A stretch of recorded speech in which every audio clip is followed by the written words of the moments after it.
ধূমপান ত্যাগে করণীয়।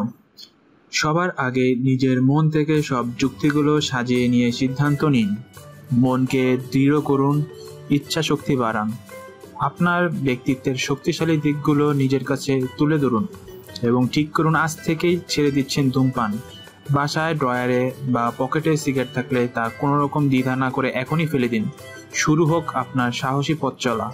যে সকল স্থানে ধূমপান নিষিদ্ধ সে সকল স্থানে আপনার মূল্যবান সময় কাটান।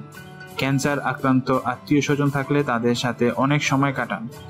হাসপাতালও কোনো পরিচিত রোগী ভর্তি থাকলে আপনার স্বার্থেই তাকে সঙ্গ দিন। আত্মীয়দের কবরস্থানে নিরিবিলি সময় কাটাতে পারেন। অনুপ্রেরণা এবং সহযোগিতা নিন। আপনার অধূমপায়ী বা ধূমপান ত্যাগী বন্ধু বান্ধবদের কাছ থেকে প্রেরণা বা পরামর্শ নিন।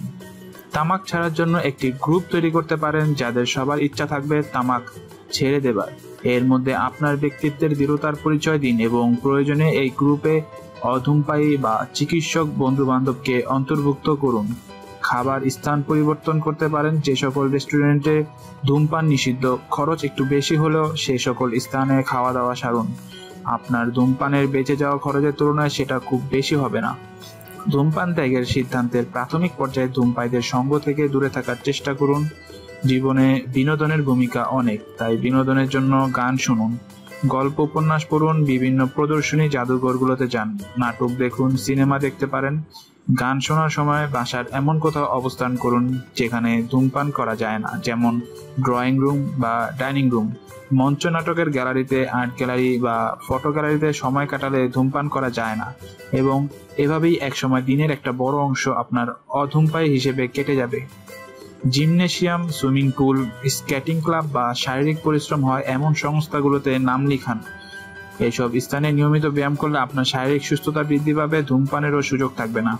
এরপরও মাঝে মাঝে ধূমপান করার প্রবল ইচ্ছা জাগলে ধূমপান নিষিদ্ধ এমন কোনো জায়গায় গিয়ে প্রিয় কোনো বন্ধু বা মানুষের সাথে প্রাণ খুলে সময় কাটান। সাইকেল নিয়ে বেরিয়ে পড়ুন বা ভালো কোনো পাবলিক পরিবহনে করে দূর কোনো স্থান থেকে বেরিয়ে আসুন। লক্ষ্য রাখবেন আপনার সঙ্গী যেন একজন অধূমপায়ী হয়। এমনই করে মাসখানেক কেটে গেলে একসময় দেখবেন আপনার আর ধূমপান করতে ইচ্ছে করছে না এবং আপনি একজন অধূমপায়ী হয়ে গেছেন। তবে লক্ষ্য রাখবেন ব্যাপারটা বড়াই করা কাউকে বলার সময় এখনো আসেনি। তেমনটি করলে আপনার দুষ্টু বন্ধুদের অনেকে কৌশলে আপনাকে বোকা বানানোর জন্য অথবা মজা করে ধূমপানের আগ্রহী করতে পারে, কাজেই সাবধান। কারো কারো ক্ষেত্রে ধূমপানের মাত্রা খুব বেশি থাকে, এমন অল্প কিছু ক্ষেত্রে চিকিৎসকের শরণাপন্ন হয়ে কিছু ওষুধ সেবন করা লাগতে পারে। তবে আপনার ব্যক্তিও বা ইচ্ছা শক্তি প্রবল হয়, কোনো কিছুই আপনাকে দমিয়ে রাখতে পারবে না।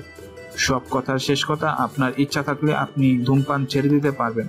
নিজেকে প্রশ্ন করুন, আপনার ইচ্ছাটা আছে তো? আমাদের সাথে থাকার জন্য ধন্যবাদ। ভিডিওটি ভালো লাগলে লাইক দিন, সাবস্ক্রাইব করুন আমাদের চ্যানেলটিকে। ধন্যবাদ।